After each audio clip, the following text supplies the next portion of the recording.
Rome, that morning, the morning when the world seemed to pause at the shattering news.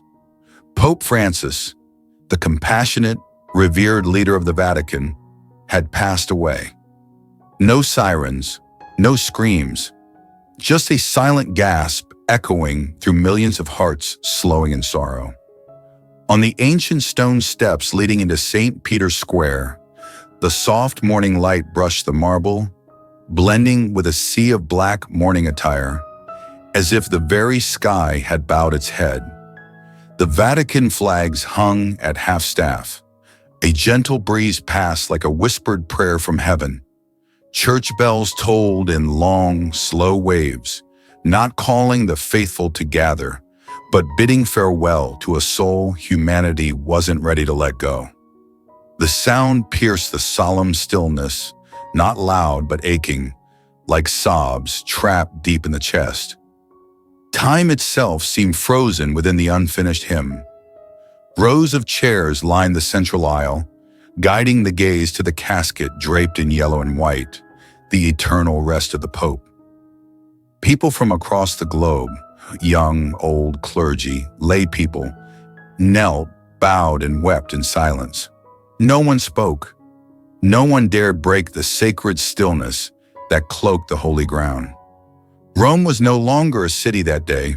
It was a farewell, a morning-long moment of silence, a reminder that greatness sometimes resides not in thrones, but in hearts that have moved humanity. Under that light, Dr. Celeste Monroe walked slowly. A black veil gently covered her tightly curled hair. Her eyes focused, steps poised, each footfall etching an untold story into the limestone.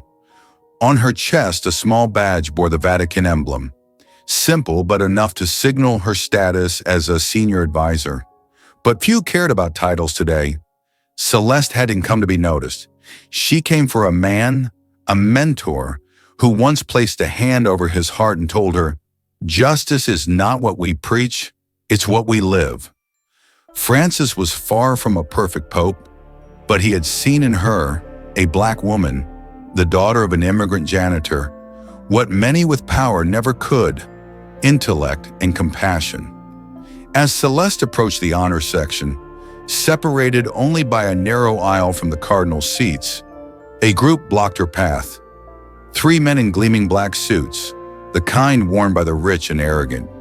Beside them, an older Italian woman, face painted with thick makeup, eyes as cold as the marble on a tomb. The first to speak was a man with a meticulously trimmed beard.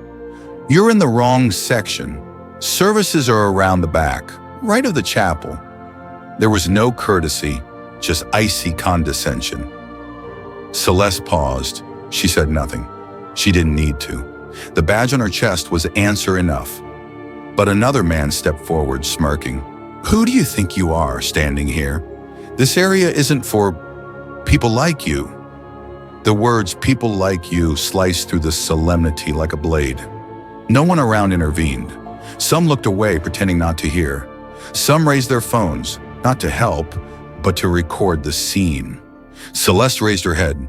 Her eyes locked with those of the aristocratic woman, and for a moment they both knew. It wasn't the black of mourning attire that drew lines that day. It was the blackness of her skin. Then a sudden jerk. One of the men yanked her veil off. Her thick curls spilled out, tousled from the journey. She staggered slightly but didn't react. The world around her slowed. Even the church bells seemed to pause. The man smiled, satisfied. The woman beside him let out a soft chuckle, small but laced with cruelty. A live stream camera from the left captured it all, faces exposed, unfiltered. Still, Celeste stood tall. Her eyes glistened but didn't spill tears. A Vatican aide rushed from a distance but stopped upon seeing the scene. No one dared step in. Not a single cardinal, not a single security guard, because they knew who she was. But they also knew any reaction could ignite a political firestorm. Celeste bent, picked up the veil. She said nothing. She wrapped it back around her head as if brushing off a breeze. But the final glance she cast at them, cold, deep, proud made one of them freeze for a beat. They didn't know who she was. They only saw her skin and made their judgment. They didn't know she was the Pope's personal advisor, the writer of his UN speech, the woman who had once saved his life in Ghana. They only saw a black woman in mourning and believed they had the right to shame her. Celeste kept walking, slow but steady, like justice, suffocated but alive. Ahead lay the casket draped in yellow and white, and millions watching the ceremony on screens, unaware that a public humiliation had just occurred at the heart of the faith. But one phone had been recording, one live stream had captured it, still unseen, but soon to spread like wildfire. And the name of that woman, Dr. Celeste Monroe, would no longer be whispered only within Vatican walls. It would become the symbol of a shattering question. If racism can happen at the funeral of a man who preached love, has the world truly changed? As Celeste Monroe walked through the funeral of Pope Francis, surrounded by thousands who remained silent, perhaps none of them stopped to ask, who is that black woman? No one imagined that behind her steady gait, her composed face, and tearless eyes was a life repeatedly buried, but never willing to stay down. Celeste was born in Southside Chicago, an area known for poverty, gun violence, and the long-standing neglect of the government. The gunshots near her window at night never startled her. What truly frightened her was the silence of the adults, silence born of fear, of powerlessness, of being forbidden to speak. Her mother was a janitor, an undocumented immigrant from Ghana. She worked 14 hours a day in tall buildings, where people only ever saw her rubber gloves. No one called her name. No one asked how she was. She never read books, but every night she told her daughter to protect the light of wisdom and faith. She was the first to teach Celeste that God didn't live on a throne, but in working hands and unyielding feet. When Celeste was 11, her mother collapsed during a night shift. The coughing up of blood, final symptom of untreated tuberculosis, didn't prompt anyone to take her to a hospital. No insurance, no papers. They repeated like soulless mantras. Celeste held her mother through the night in a homeless shelter. It was the first and last night she ever went to sleep without praying. After that night, she wasn't a child anymore. She was a seed of resistance, not with fists, but with razor-sharp intellect and unrelenting patience. She studied under streetlights, worked at a church in exchange for food, borrowed philosophy books from an old library that didn't ask for ID. She learned with hunger, with loneliness, with the daily fear of being swallowed by the system. And then a miracle happened. At 17, Celeste won a full scholarship to Oxford University, majoring in philosophy and theology. A black girl from the Chicago slums now sat in lecture halls that had birthed archbishops, heads of state, and legendary thinkers. There, Celeste learned that knowledge could be a sword, but faith, even small, was the fire that made the blade glow. She didn't run from her roots. She carried them into every essay, every debate. Her thesis, Forgiveness as a Revolutionary Act in Post-Racial Societies, brought the academic board to its feet, not for the logic, but because the words bled with lived truth. Something you can't learn from books, only from life. Yet instead of accepting offers from Harvard or joining global organizations, Celeste returned to Ghana, her mother's homeland, as a volunteer community health worker. She went village to village, healing with her hands, bandaging with recycled cloth, and teaching with heart. That's where she learned emergency care, how to find a pulse, how to stop a heart from dying with just 3 fingers. In 2012, Pope Francis visited Ghana on a pastoral trip. While delivering a speech in Tamale, before a crowd of over 10,000, he collapsed, suffering acute heart failure. The medical team was stuck outside the crowd. In that split-second crisis, Celeste rushed forward. No one knew who she was. No one could stop her. She dropped to her knees, placed her hands on the Pope's chest, and performed emergency resuscitation, so swift and precise that doctors later admitted, if she'd been even a few minutes late, we'd have lost him. When Pope Francis regained consciousness on a stretcher, Celeste was still kneeling beside him, hands resting gently on his white robe. She didn't cry. She didn't tremble. She bowed her head and said quietly but firmly, "I'm sorry for breaking protocol. Your Holiness, I didn't save you because you're the Pope. I saved you because if you died here, no one would listen to the forgotten anymore." For a moment, Francis was speechless. Before him knelt a young black woman, resolute, brilliant, unafraid. He took her hand, his eyes filled with gratitude and reverence, not just because she saved his life, but because she had spoken on behalf of millions who had no voice. A week later, as the papal trip concluded, the Vatican sent an envoy to Tamale with an invitation for Celeste to come to Rome.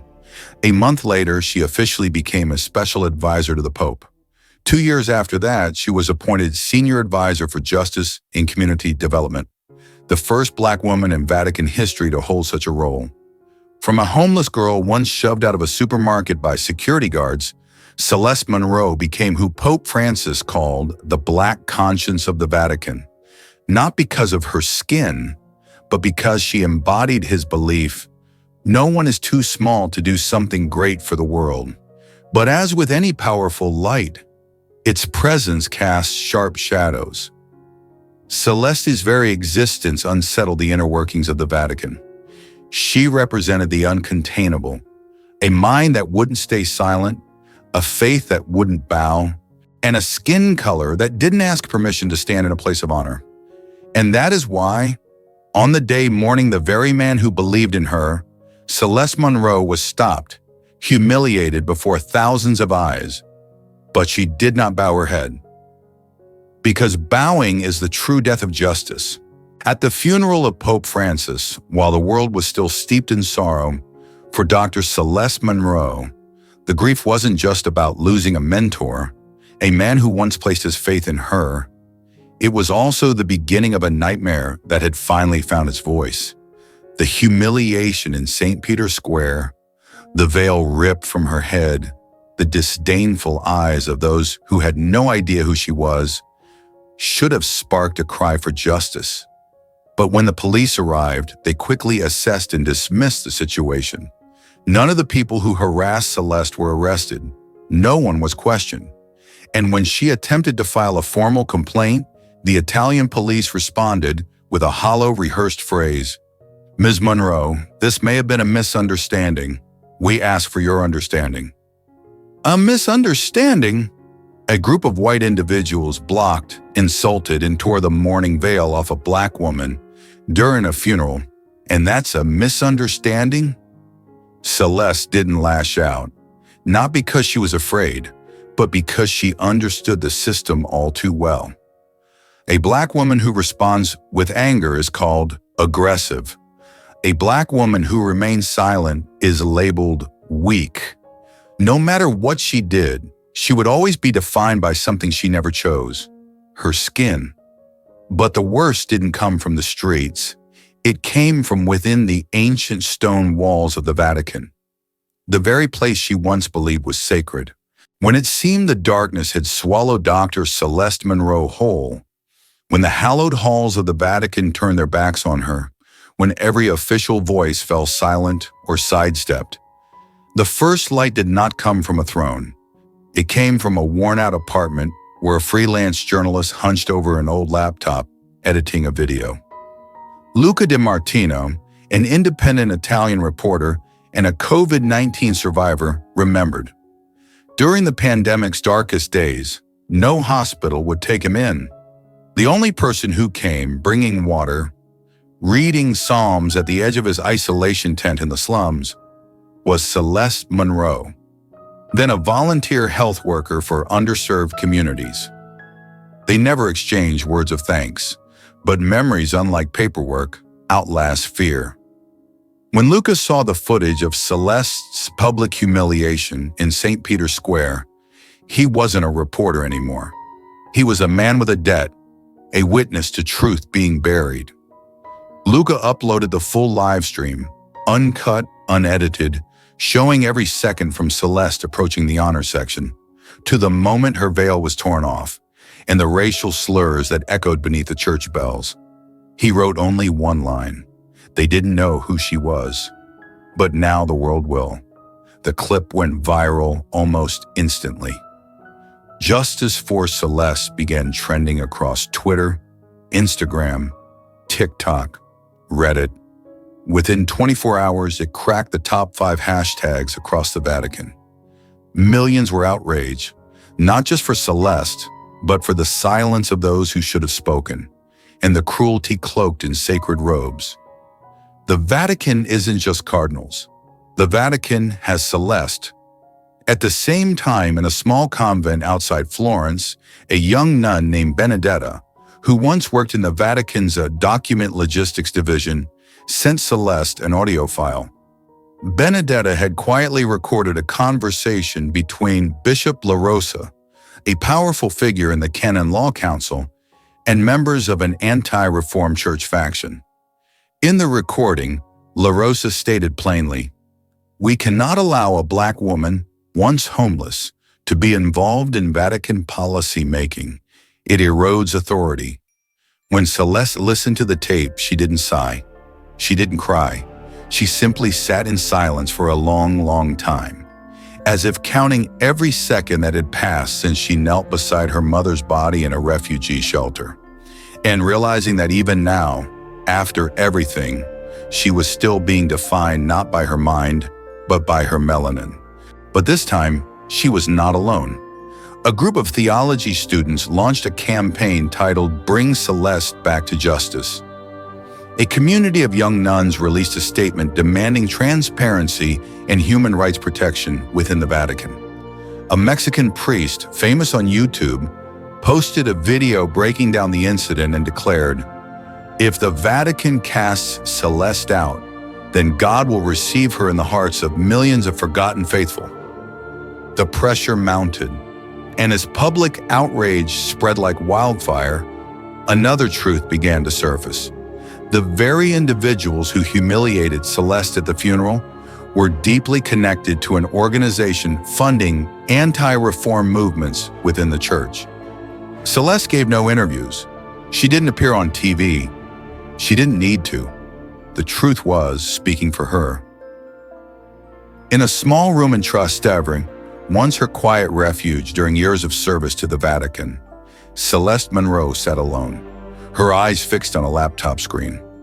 On it, candle flames flickered in a live stream, thousands of lights burning from the streets of Lagos, Medellin, Harlem, and Santiago. None of the people holding candles had ever met Celeste, but they knew why they were lighting those flames. No one needed to be told what injustice felt like. She didn't pray for herself. She didn't ask God to restore the Pope. She didn't plead for personal justice. Celeste prayed for a system that once preached mercy, yet had grown numb to suffering wrapped in brown or black skin. A system that had traded ideals for rituals and reduced people into symbols, just to more easily discard them when they began to stir the untouchable. And in that moment she realized, if light must come from the throne, this world has long been dark. But if light comes from the lowly, no power on earth can extinguish it. That night, Celeste didn't sleep. She reorganized every document, notes, emails, internal meeting records. Every report halted midway. Every human rights proposal struck from the agenda. Every cardinal's reply with the same tone, not in line with traditional values. She wasn't preparing to attack. She was preparing to reveal. That stagnation wasn't an accident, but a deliberate choice. Celeste uploaded everything to an international platform that protects whistleblowers within religious institutions. Her post began with a line, sharp, unwavering, without rage, but without retreat. "I don't stand up for revenge. I stand because if I stay silent, children like I was at 11 will grow up believing silence is a virtue." Soon after, Celeste was summoned to attend a special internal hearing, a closed session of high-ranking members of the Roman Curia. Faces that once looked away were now forced to sit with her in the same room. The meeting was held in the Clementine Hall, a place once reserved for heads of state and ecclesiastical treaties. The air was heavy as stone. No greetings were exchanged, but Celeste entered wearing a simple black robe. On her chest, a worn wooden crucifix, not a symbol of authority, but a memory of the mother who taught her to pray with hands, not hymns. The leading cardinal spoke first. "Dr. Monroe, do you have anything to clarify before this council?" Celeste didn't open her notes. She didn't project slides. She simply stood, looked each person in the eye, and spoke slowly, clearly, like she was lecturing first-year theology students. "I did not come here to prove I deserve to stay. I came to ask you one question. If the truth makes you uncomfortable, is the fault mine or in how you've chosen to listen?" The room fell silent. Then from the back of the hall, a young Haitian priest stood up. Someone Celeste once helped when he was denied ordination due to his background. He said, "If she must leave, then I leave with her, because I cannot believe in a church that exiles the righteous and shelters the merciless." A shock wave rippled through the room, not from noise, but because someone had finally echoed the truth. One by one, younger cardinals from Africa, Latin America, and Southeast Asia stood in support of Celeste, and the church was forced to look in the mirror, not through outside eyes, but from within its very soul. Celeste never sought reinstatement, but when the light is strong enough, it drags even the immovable into motion.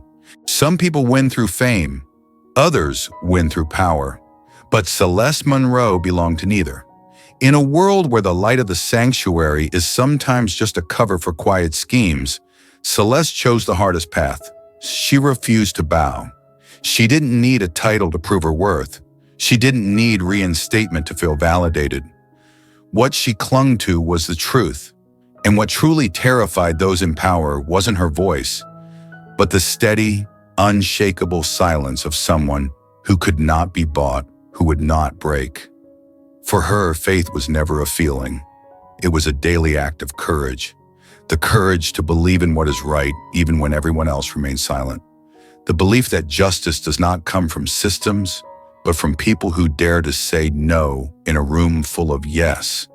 And when all accusations fell away and titles lost meaning, she remained unchanged, still whole, still herself. The final words appear. Victory isn't about holding office. It's about holding on to who you are. A lesson, a reminder, a legacy that cannot be erased.